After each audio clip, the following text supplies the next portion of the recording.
من الشيطان الرجيم. بسم الله الرحمن الرحيم. ألف لام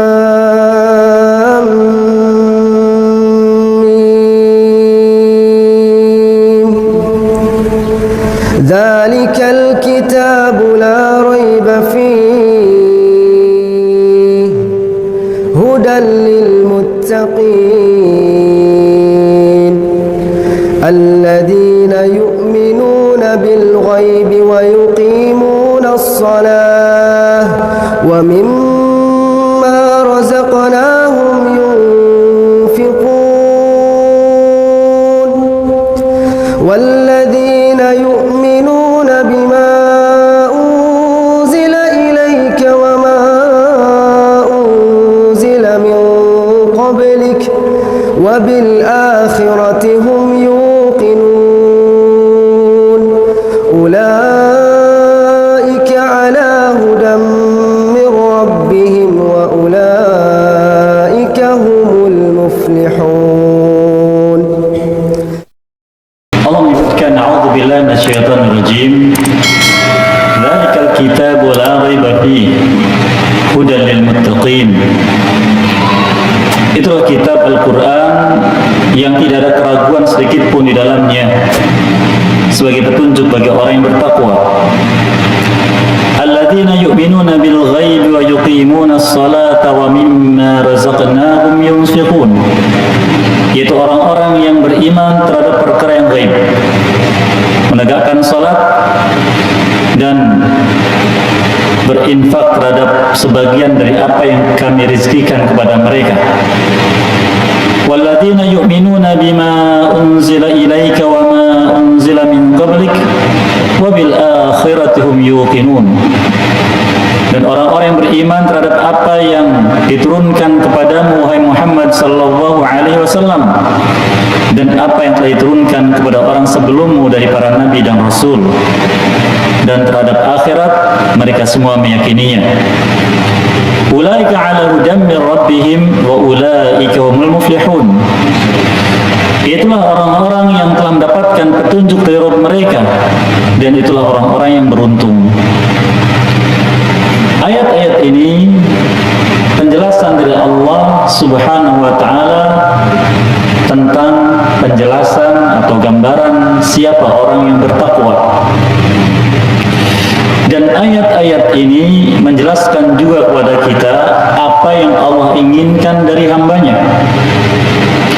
Juga menjelaskan bagaimana agar manusia lepas dari ketetapan Allah secara umum. Apa itu ketetapannya? Bahwa manusia dalam kerugian. Seperti Allah firmankan di surat Al-Asr, innal insana lafi khusr. Sesungguhnya manusia dalam kerugian. Al-Quran, apabila kita cermati ayat-ayatnya dari awal Al-Quran sampai akhir Al-Quran, menjelaskan bahwa manusia ini pertama mereka sedang berbisnis dengan Allah, dan sudah kita sebutkan isyaratnya di majlis yang telah lalu. Yang kedua, yang namanya bisnis ada untung dan ada rugi. Di surat Al-Asr tadi Allah menyebutkan secara umum bahwa makhluknya dari jenis manusia secara umum merugi dalam bisnisnya. Dan Allah menyebutkan di awal Al-Quran ini, yaitu surat Al-Baqarah, menjelaskan siapa orang yang beruntung. Dan apa makna kerugian? Apabila kita mendapati makna kerugian, maknanya adalah azab. Seperti Allah firmankan di surat Az-Zumar, Allah menyebutkan, qul innal khasirina alladziina khasiru anfusahum wa ahlihim yaumal qiyamah ala dzalika huwal khusranul mubin lahum min fawqihim dhulalun minan nari wa min tahtihim dhulal. Katakan wahai Muhammad SAW pada manusia, Sesungguhnya orang-orang yang merugi yang sebenarnya adalah mereka yang merugi diri mereka sendiri dan siapapun yang mengikuti mereka. Pada hari kiamat mereka mendapatkan kerugian, dan itulah kerugian yang nyata. Apa yang mereka dapat? Allah katakan lahum min fawqihim dhulalun minan nar. Mereka akan mendapatkan di akhirat nanti dari atas kepala mereka dhulal, yaitu kumpulan, tumpukan api. Wa min tahtim dhulal, demikian juga dari bawah kaki mereka. Itulah kerugian. Dan Allah juga menjelaskan mengapa manusia bisa merugi. Mudah-mudahan kita diberikan kesempatan untuk bisa mengambil faedah dari petunjuk Al-Quran, ayat-ayat yang menjelaskan mengapa manusia bisa merugi.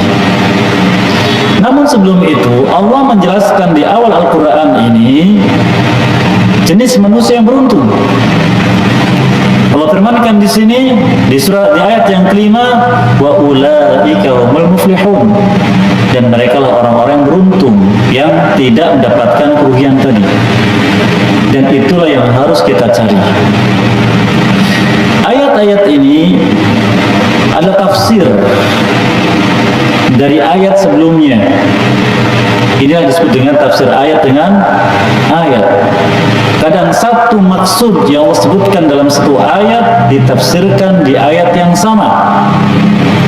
Kadang di ayat setelahnya, kadang di ayat yang lain, di surat yang lain.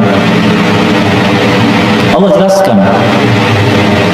Dan inilah yang termasuk dalam tibyana likulli syai', menjelaskan segala sesuatu.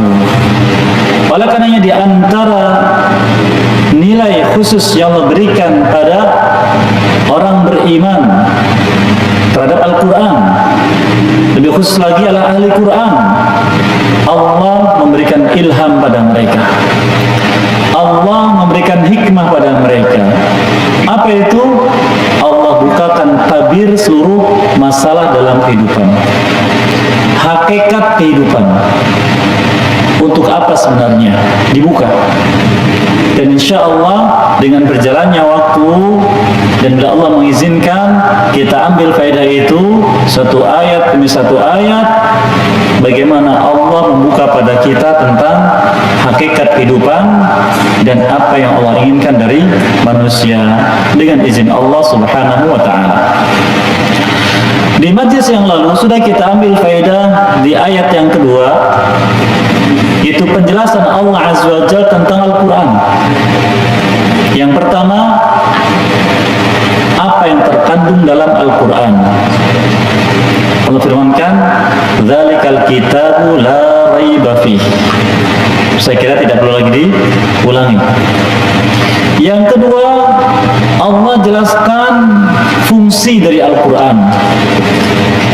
Maksud dari Al-Quran diturunkan, yaitu sebagai huda, yang mengarahkan, yang membimbing manusia kepada kebaikan dan maslahat hidup di dunia dan di akhirat, baik untuk pribadi atau untuk manusia pada umumnya. Sebagian orang tidak paham tentang petunjuk Al-Quran ketika mereka melihat satu sisi dari penjelasan Al-Quran. Contohnya tentang hukum qisas. Mereka mengatakan zalim. Mereka mengatakan melanggar HAM. Itu mereka katakan. Karena mereka melihat sepihak, melihat apa yang terjadi sekarang, tidak melihat kilas balik sebelumnya, tidak melihat hikmah setelahnya. Al-Quran menjelaskan kepada kita suatu hukum yang ditetapkan oleh Al-Quran itu adalah akibat dari perbuatan sebelumnya, dan ada hikmah setelahnya. Itulah makna kebaikan, itulah makna maslahat. Maka hukum qisas sebagai contoh, tidaklah Allah tetapkan melainkan kepada mereka yang berbuat suatu perbuatan yang berhak mendapatkan hukum tersebut. Satu. Dan tidak mungkin kepada yang lain.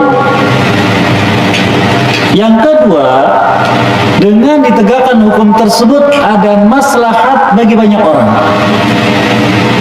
Allah firmankan di Al-Baqarah ini juga, wa fil qisasi hayatun ya ulil albab. Dalam kisah itu ada kehidupan bagi orang yang berakal. Kehidupan bagi siapa? Bagi manusia. Karena sifat maksiat, sifat dosa itu membuat kecanduan pelakunya, dosa apapun. Sebagaimana kata sebagian ulama, as-sayyi'atu tad'u akhwatiha.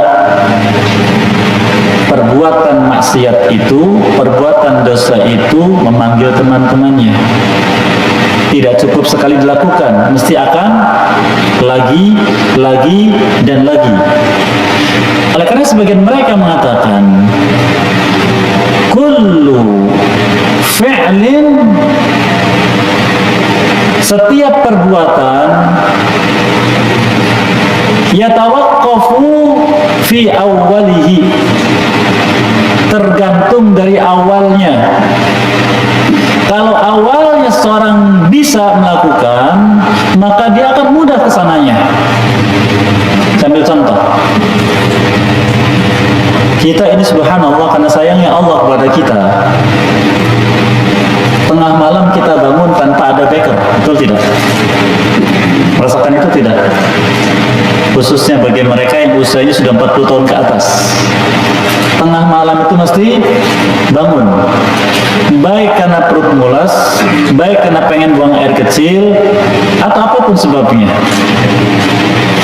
Namun kadang kita tidak menyadari mengapa saya bangun di tengah malam. Disadari tidak? Nah, ini kita bisa istilahnya itu mengukur kadar iman kita. Seandainya kita beriman pada Allah dan kuat iman kita, kita akan sadar bahwa Allah yang membangunkan saya untuk taqarrub kepadanya, mendekatkan diri kepadanya. Kalau kita bisa di satu malam bangun, buang air kecil, kemudian berwudu, kemudian sholat minimal 3 rakaat saja witir, kira-kira besok hari melakukan lagi tidak? Melakukan lagi tidak? Akan melakukan lagi. Ada rasa nikmat, ada rasa ingin. Tapi kalau malam itu kita balik lagi tarik selimut, besok harinya bagaimana? Hanya buka mata, tidak ada keluhan apapun, tutup lagi matanya. Begitu kan? Begitu sifatnya. Termasuk juga maksiat. Maka seseorang yang pernah membunuh walaupun awalnya berat, setelah membunuh penuh kegalauan, penuh rasa was-was, rasa takut, lambat laun akan hilang rasa itu. Kemudian ketika terjadi kasus berikutnya, apa yang akan terjadi? Dia menganggap remeh urusan membunuh, akan membunuh lagi, seperti yang Nabi kita sebutkan sallallahu alaihi wasallam tentang kasus Bani Israel yang membunuh sampai 99 orang. Dia ingin tobat, mencari jalan tobat, bertanya pada ahli ibadah, adakah pintu tobat untuk saya sudah membunuh 99 orang. Ahli ibadah tidak punya ilmu. Yang dia pahami hanya orang itu harus ibadah, tidak boleh maksiat, cuma itu. Apa katanya? Tidak ada tobat untukmu. Apa yang terjadi? Bunuh lagi. Begitu. Maka orang yang sudah melakukan perbuatan itu, ditegakkan padanya qisas, ada kehidupan bagi siapa? Bagi manusia. Manusia merasa aman, merasa nyaman dan damai. Ya ulil albab, wahai orang yang berakal. Ini contoh. Ada kilas balik sebelumnya, ada hikmah setelahnya. Ini contoh saja. Huda, itu sifat huda. Allah tutup dengan lil muttaqin. Sebagian ulama menyebutkan lil muttaqin. yang bisa mengambil huda Quran, petunjuk Quran, hanya orang yang punya sifat takwa dalam hatinya. Apa sifatnya? Dijelaskan di ayat berikutnya. Pendapat pertama. Pendapat kedua mengatakan justru manusia ketika dia tidak punya sifat takwa, ketika dia mau kembali pada Quran, dia akan dihantarkan kepada takwa. Dan dua tafsir ini tidak bertolak belakang. Maka barang siapa ingin baik, kembalilah pada petunjuk Quran, akan Allah berikan takwa. Barang siapa ingin meningkat takwanya dan semakin bertambah takwanya, maka dengan kembali kepada Quran. Jadi kalau kita pahami ini, kita sangat butuh kepada Al-Quran. Tidak boleh jauh dari Al-Quran. Huda lil muttaqin. Lalu apa yang dimaksud dengan takwa? Dan kapan seseorang dikatakan ada sifat takwa? Kalau kata para khotib Jumat, apa katanya takwa, Bapak, Ibu? Ini salatan yang tidak ada ibu ya. Apa jemaah? Apa kata khotib takwa itu? Melaksanakan perintah, menjauhi larangan. Betulkah? Satu sisi betul, sebagian berpendapat demikian. Tapi kata sebagian mereka, berapa banyak dari orang yang melaksanakan perintah ternyata bukan karena takwa. Berapa banyak dalam meninggalkan larangan, meninggalkan larangan bukan karena takwa. Allah Ta'ala menjelaskan tentang takwa di surat Al-Hadid, di akhir-akhir surat. Allah firmankan, ya ayyuhalladzina amanu taqullah wa ya ayyuhalladzina amanu taqullah wa aminu bi rasulih. Wahai orang yang beriman, bertakwalah kalian kepada Allah. Apa setelahnya? Dan berimanlah kepada Rasulnya. Takwa kepada Allah dicapai dengan iman kepada Rasulullah Sallallahu Alaihi Wasallam. Ayat pertama. Ayat yang kedua di surat Fatir. Surat Az-Zumar. Surat Az-Zumar. Sekitar ayat 32. Allah bukan walladzi jaa bis-sidqi wa saddaqa bihi ulaika humul muttaqun. Orang yang datang dengan as-sidqu itu Al-Quran. Yang datang dengannya siapa? Nabi kita Muhammad sallallahu alaihi wasallam. Wa saddaqa bihi, dan dia meyakini kebenaran. Ada dua tafsir. Kebenaran Al-Quran yang pertama, yang kedua kebenaran yang bawa Al-Quran itu Nabi sallallahu alaihi wasallam. Siapa mereka kata Allah? Ulaika humul muttaqun. Itulah orang yang bertakwa. Sehingga takwa itu adalah keimanan seorang hamba kepada Allah dengan meyakini apa yang dibawa oleh Rasulullah SAW dan membuktikannya dengan amal. Itu takwa. Beriman kepada Allah Subhanahu wa taala dengan meyakini kebenaran apa yang dibawa Rasulullah SAW dan membuktikannya dengan amal. Sebagian ulama ucapan disandarkan kepada seorang sahabat yang mulia, Khubayb radhiyallahu anhu, takwa adalah engkau melaksanakan apa yang Allah suka, ya, karena petunjuk dari Allah, berharap pahala darinya, dan engkau meninggalkan meninggalkan sesuatu yang dilarang oleh Allah karena petunjuk dari Allah, karena takut dari azabnya. Untuk memahami makna ini, kita kembali kepada firman Allah Azza wa Jalla di surat Qaf. Allah berfirman di akhir-akhir surat, wa uzlifatil jannatu lil muttaqina ghaira ba'id hadza ma tu'adun likulli awwabin hafiz man khasya ar-rahman bil ghaib wa jaa biqalbin munib. Surga di akhirat nanti didekatkan pada orang yang bertakwa, tidak jauh dari mereka. Dikatakan pada orang bertakwa ini, hadza ma tu'adun, ini yang dulu dijanjikan kepada kalian di bumi, di dunia. Karena kalian awwab lagi hafil. Awwab selalu kembali kepada Allah dengan ketaatan. Hafid menjaga syariat Allah, tidak melanggar larangannya. Mengapa demikian?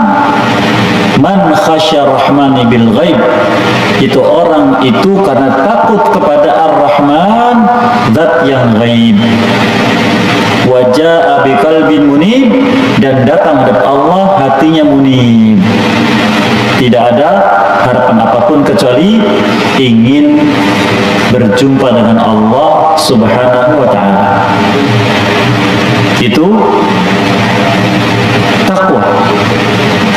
Dan orang yang bertakwa. Takwa ada 3 macam.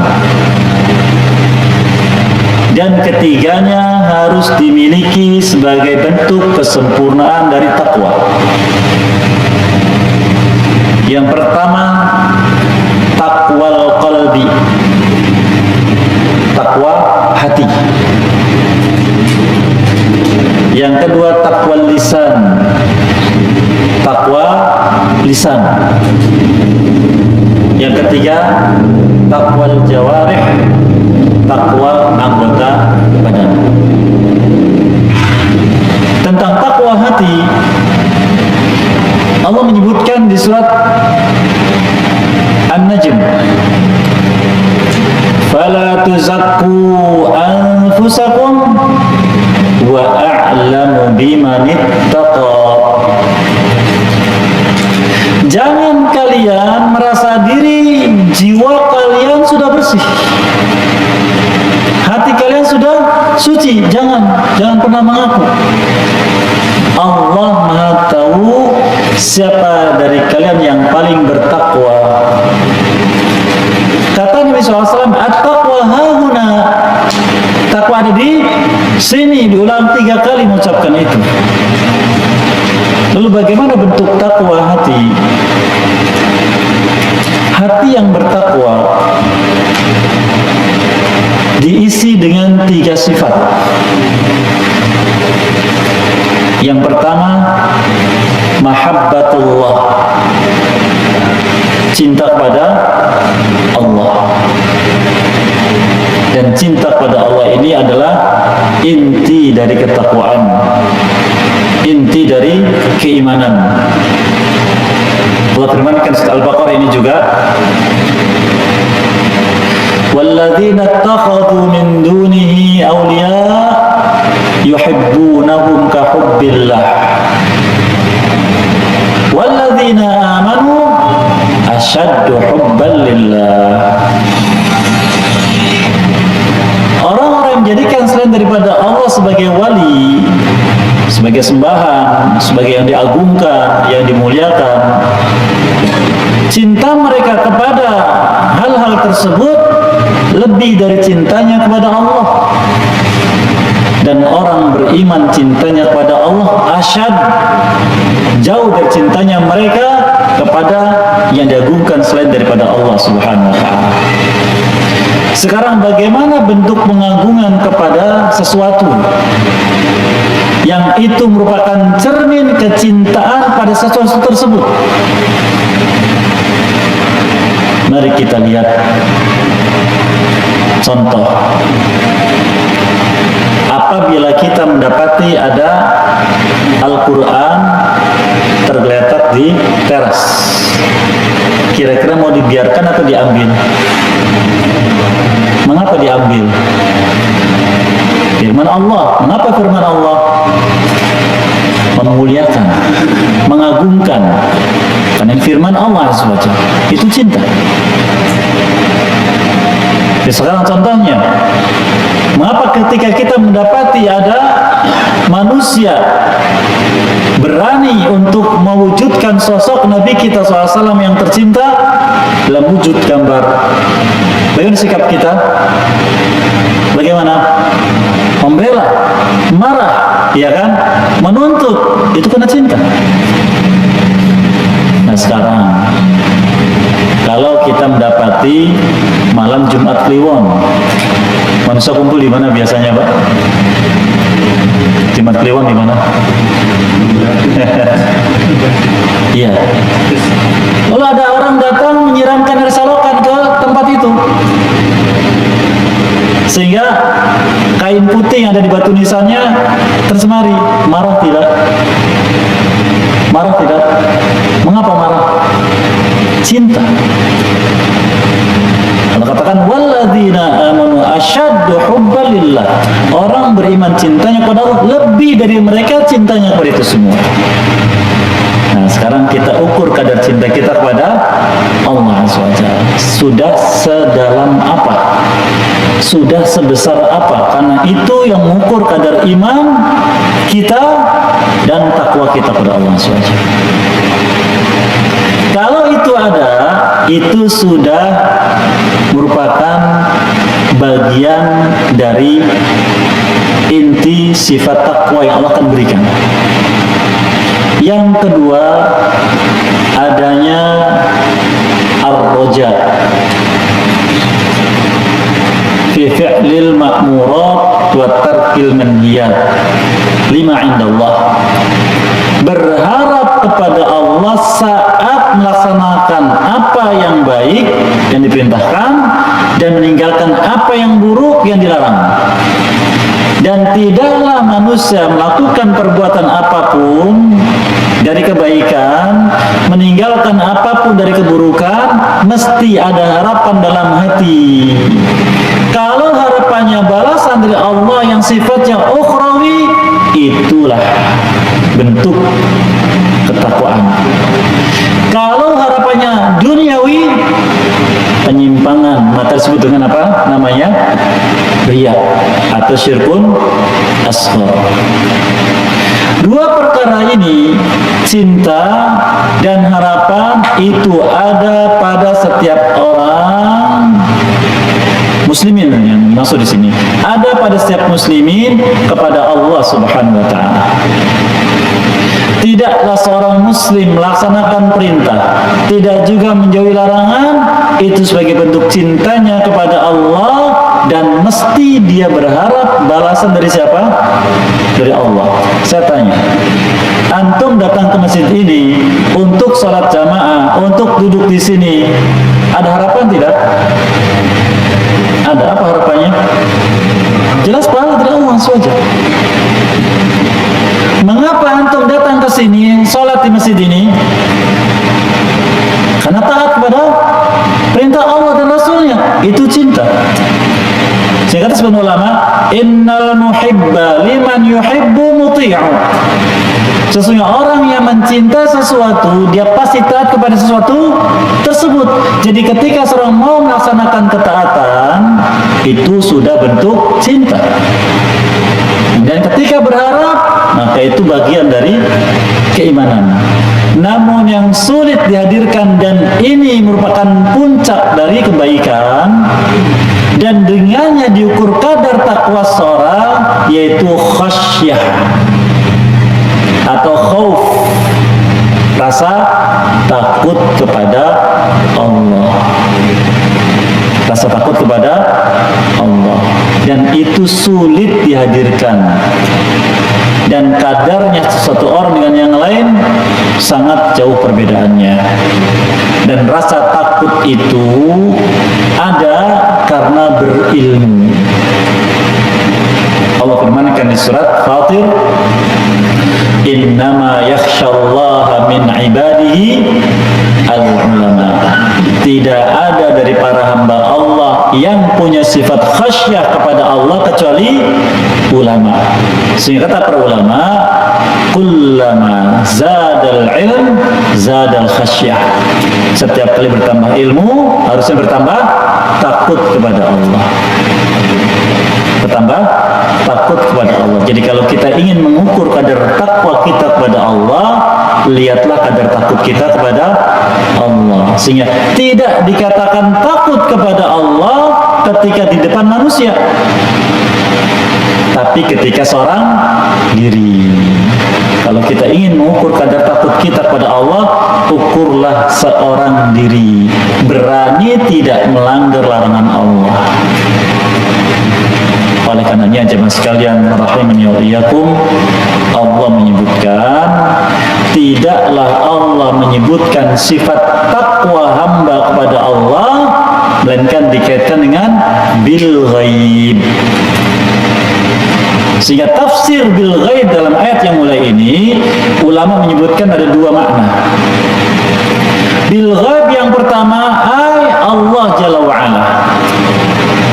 Bil ghaib adalah Allah zat yang ghaib. Namun manusia sudah diarahkan ghaib itu maknanya jin, ya kan? Keliru besar. Ghaib itu adalah sesuatu yang tidak bisa dijangkau oleh manusia dengan kemampuan apapun. Kita tidak katakan panca indera. Nanti ada orang mengatakan punya indera keenam. Kalau saya bercanda, saya punya indera 10. Ada indera fulan, 10 orang. Tidak, kemampuan manusia setinggi apapun kemampuannya tidak akan bisa menjangkau. Fir'aun ketika disuruh oleh Nabi Musa alaihissalam untuk beriman kepada Allah, zat yang ada di langit, dia berkata pada Haman, ya Haman ubnuli sarha la'alli ablughul asbab as-samawati la'attali'a ila ilahi Musa wa inni la'adhunnu kadhiba. Wahai Haman, tolong bangunkan untukku bangunan yang tinggi agar aku bisa menjangkau sarh langit untuk bisa melihat Tuhannya Musa, karena aku yakin dia itu dusta. Fir'aun. Namun kemudian bermunculan orang-orang yang mengingkari Allah tidak di langit. Padahal Allah jelaskan di surat Tabarak, a'amintum man fis sama ayakhsifa bikumul ard fa idza hiya tamur. Tidakkah kalian beriman kepada man fis sama? Kira-kira apa artinya? Zat yang ada di langit. Siapa yang menyampaikan? Allah Jalla wa'ala. Kita akan sampaikan di ayat-ayat yang kita masuk insyaallah dengan izin Allah SWT, yang dia bisa menimpakan kepada kalian bumi ini yukhsaf, dijebloskan ke bawah, seperti terjadi pada kaum Lut alaihissalam. Fa idza yatamur, dan bumi bergoncang.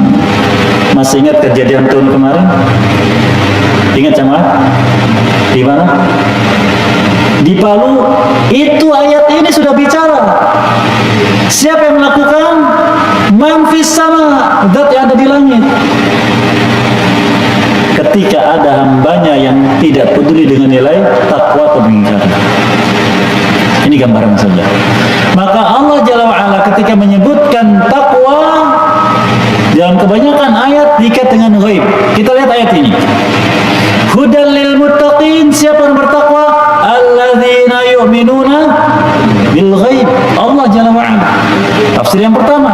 Tafsir yang kedua bil ghaib, yaitu orang yang takwa itu takut kepada Allah saat dia seorang diri tanpa dilihat manusia. Dia sujud menangis, dia baca Quran menangis. Mengapa menangis? Mengapa? Karena cinta? Tidak. Karena harapan? Tidak. Karena takut.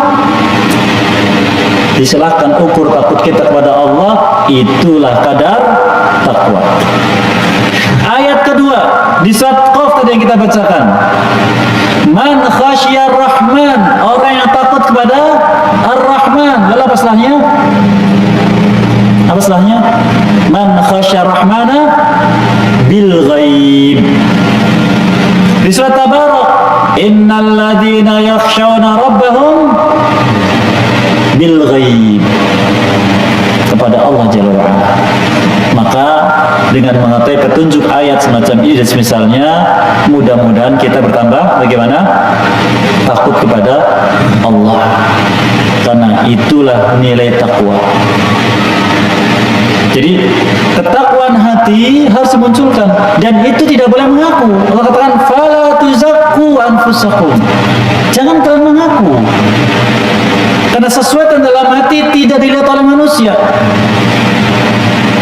hanya Allah yang bisa melihat, kemudian yang punya hati itu sendiri. Oleh karenanya banyak kalau mengambil hikmah, makna, dan mengingat ayat-ayat yang menyebutkan tentang masalah ini. Contoh di surat Ghafir, Allah berfirman, ya'lamu kha'inatal a'yuni wa ma tukhfis sudur. Allah zat yang maha mengetahui mata-mata yang berkhianat dan apa yang tersimpan dalam dada dari gejolak keinginan berbuat buruk. Ini pertama, takwa hati. Silakan ukur hati kita. Dan kata Nabi SAW, hati ini, yang punya hatinya kita ini tidak bisa mengendalikan, tapi hanya bisa memantau. Mengendalikan tidak bisa. Sehingga kadang kita ingin taat, ternyata cenderungnya pada maksiat. Ingin istiqomah, ternyata malas. Kata beliau, inna quluba bani Adam baina usbu'aini min asabir rahman yuqallibuha kaifa yasha. Sesungguhnya hati manusia semuanya di antara dua jarinya Allah bolak-balikan sesuai dengan kehendaknya. Maka dia berdoa, ya muqallibal qulub tsabbit qalbi ala dinik.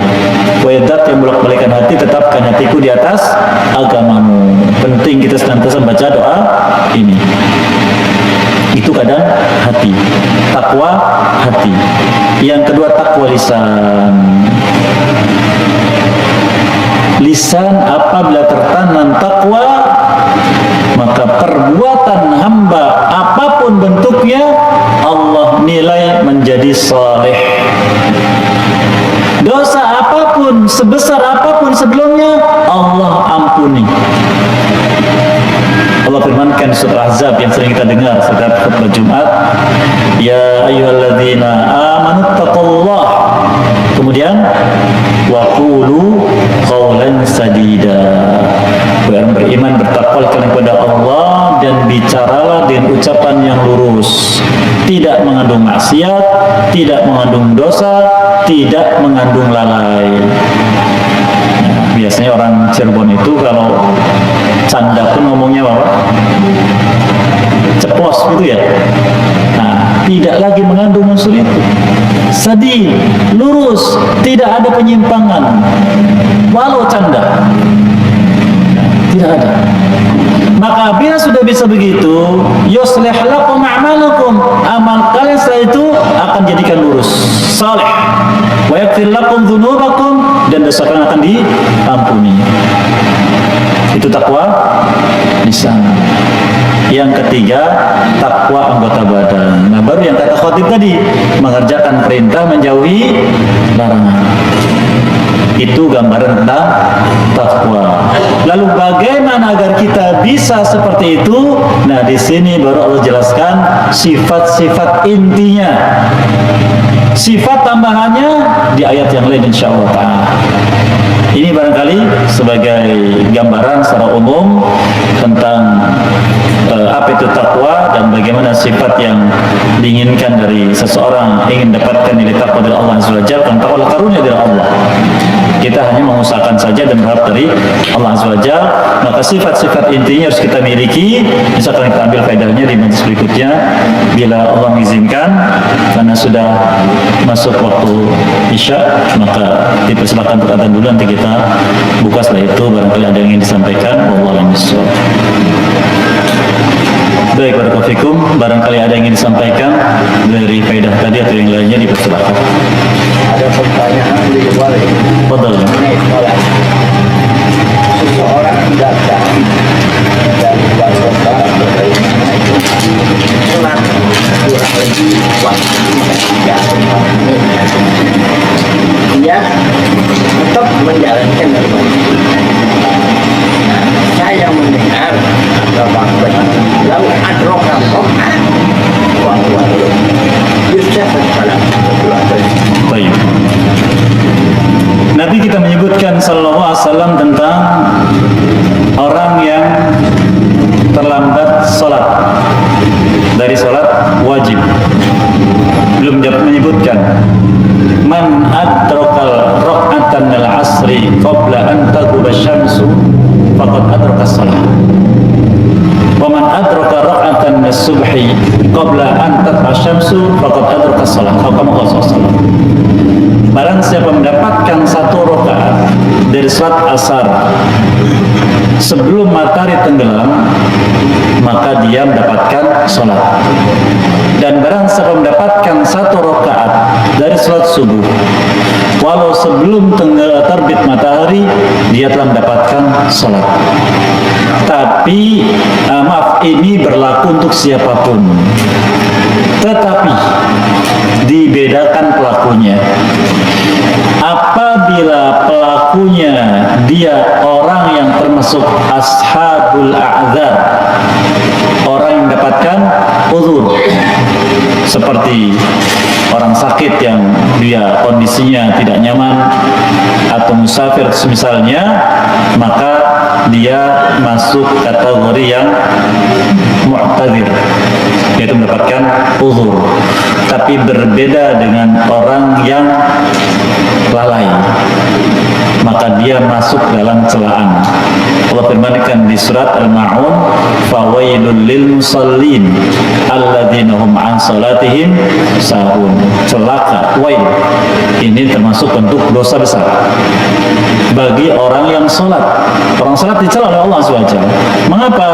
Karena dia sengaja melaksanakan sholatnya lalai, yaitu sengaja mengakhirkan waktu atau sudah lewat waktunya. Sehingga perlu menyebutkan, yaitu alladzina hum an salatihim sahun. Lafaznya an salatihim sahun, bukan fi salatihim. Kalau fi salatihim kita semua, tapi an salatihim itu dari melaksanakan salatnya, yang tadir, yaitu menunggu sampai akhir waktu atau sudah lewat waktu. Nah, ketika kita faham tentang masalah ini, bentuk takwa adalah bagaimana melaksanakannya afdol. Kata Nabi SAW ketika ditanya ayyul a'mali afdol, wa fi riwayatin ayyul a'mali ahab, amal apa yang paling utama atau yang paling Allah sukai, beliau katakan as-salatu ala waktiha, salat di awal waktunya, pada waktunya. Begitu. Allah SWT. Jadi itu dibenarkan. Iya, salatnya dianggap. Allah SWT. Ada satu pertanyaan lagi. Di sini banyak orang ada iman jatuh walau hanya abdan abadian. Di sini mengenai penjelasannya dan abdan abadian. Abdan abadian ini umum. Ada 2 makna. Ada abdan abadian kita semua. Kulluna abdun lillah.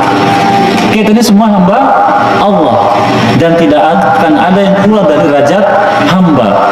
Oleh karena Nabi kita menyebutkan sallallahu alaihi wasallam, la tutruni kama atratin nasara ibn Maryam, fa inni abdullah faqulu abdullah wa rasuluh.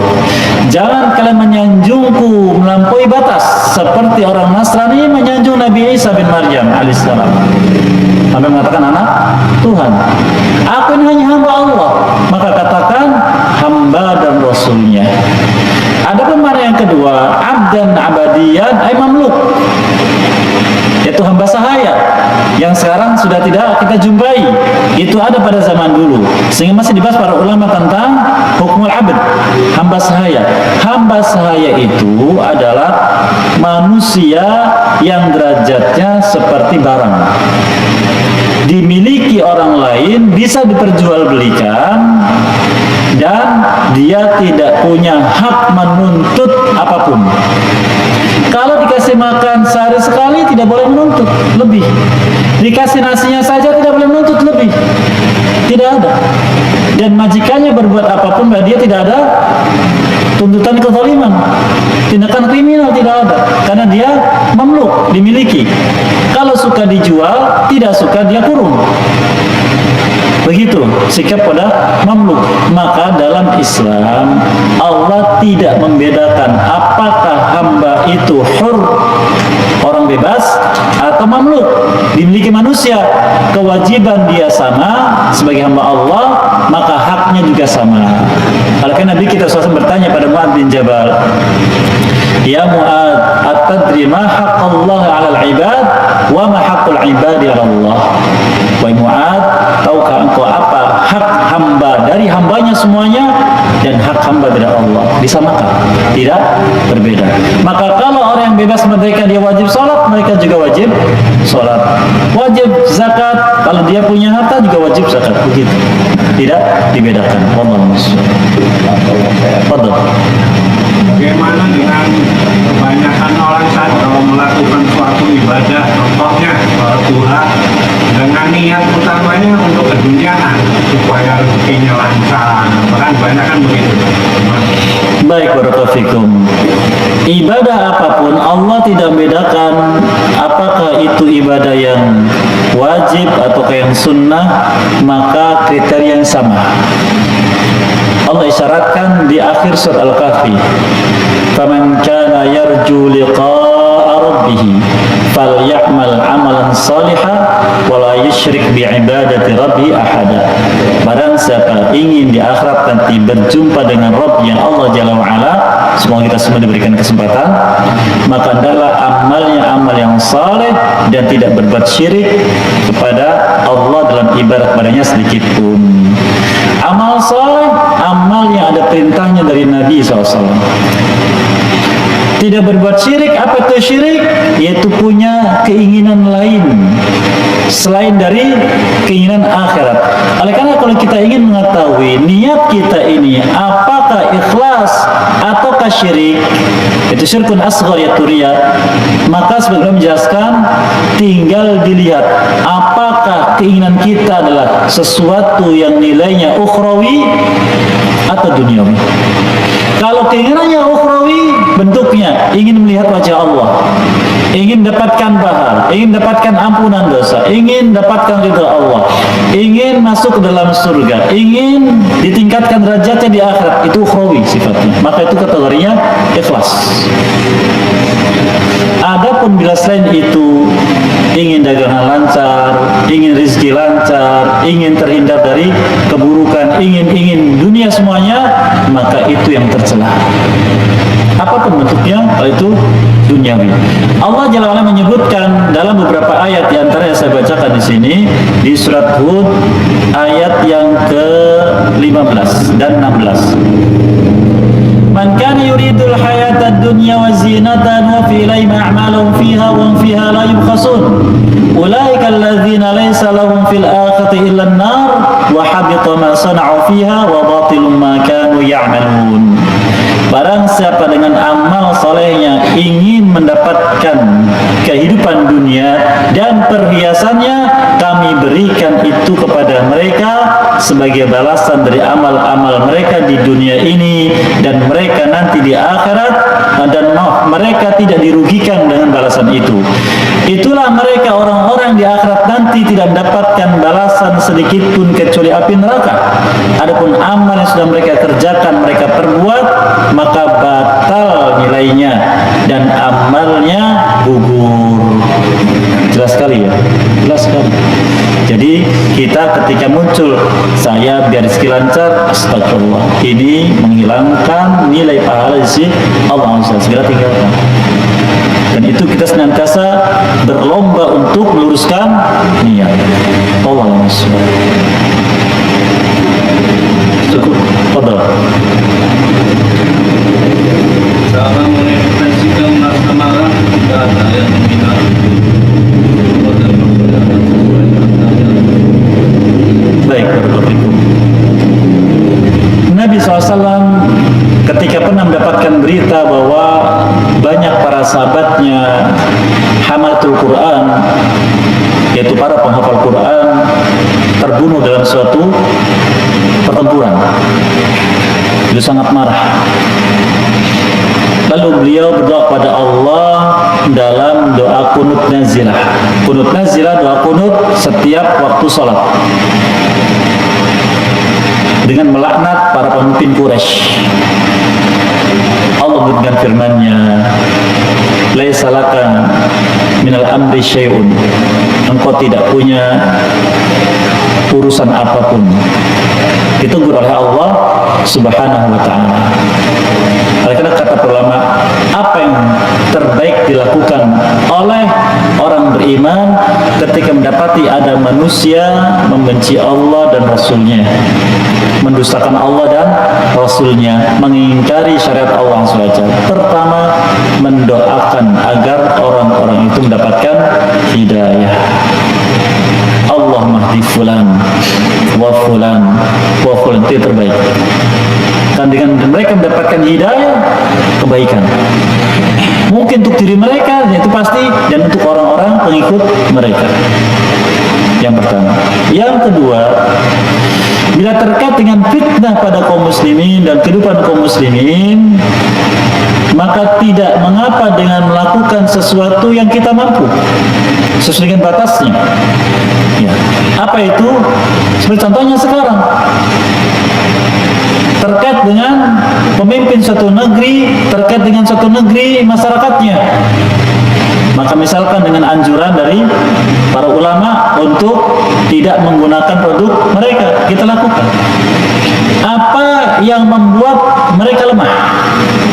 Menyadari kekeliruan mereka, dilakukan dalam rangka untuk menjaga kemuliaan Nabi SAW dan kemuliaan syariat. Adapun bertindak anarki dan sebagainya, maka jangan, karena urusannya sudah bukan lagi antara pribadi dengan pribadi, tapi antara penguasa dengan kaum muslimin secara umum. Dan kaum muslimin itu memiliki pimpinan juga, penguasa juga, maka itu di antara tugas para penguasa. Sedangkan kita, khususnya mereka orang-orang alim yang punya jalur dengan para penguasa, maka mereka harus melaksanakan tugasnya, itu nasihat. Nabi kita menyebutkan SAW, ad-din nasihah. Qalu liman ya Rasulullah, qala lillahi wali kitabi wali rasulihi wali immatul muslimin wa amatihim. Agama ini nasihat. Untuk siapa Rasulullah? Untuk Allah, untuk kitabnya, untuk rasulnya, untuk para pemimpin muslimin dan orang awam. Ini yang kita ambil. Untuk pemimpin kaum muslimin dan orang awam, yaitu sampaikan pada pemimpin kaum muslimin agar menyampaikan pada pemimpin seperti itu bahwa tindakan itu menyulut kemarahan kaum muslimin dan harus menghentikannya, harus meninggalkannya. Bahkan kalau bisa, kamu harus melihat petunjuk Islam, bagaimana itu Islam sebenarnya, dan inilah hidayah. Seperti itu, seperti yang dilakukan Nabi kita sallallahu alaihi wasallam. Begitu. Wallahu a'lam. Saya demikian, mohon maaf atas kesalahan dan keluhan. Semoga maafkan semua dan apa yang semua diberkahi dan mudahkan bisa mengamalkannya, dan semoga menjaga kita dari segala penyimpangan dan keburukan, dan mudahkan kita untuk bisa meraih nilai takwa dari Allah Jalla wa Ala. Wallahu li dzalika qadir alaih. Wa sallallahu Muhammadin wa ala alihi wa sahbihi ajmain. Wa da'wana alhamdulillahirabbil alamin. Assalamualaikum warahmatullahi wabarakatuh.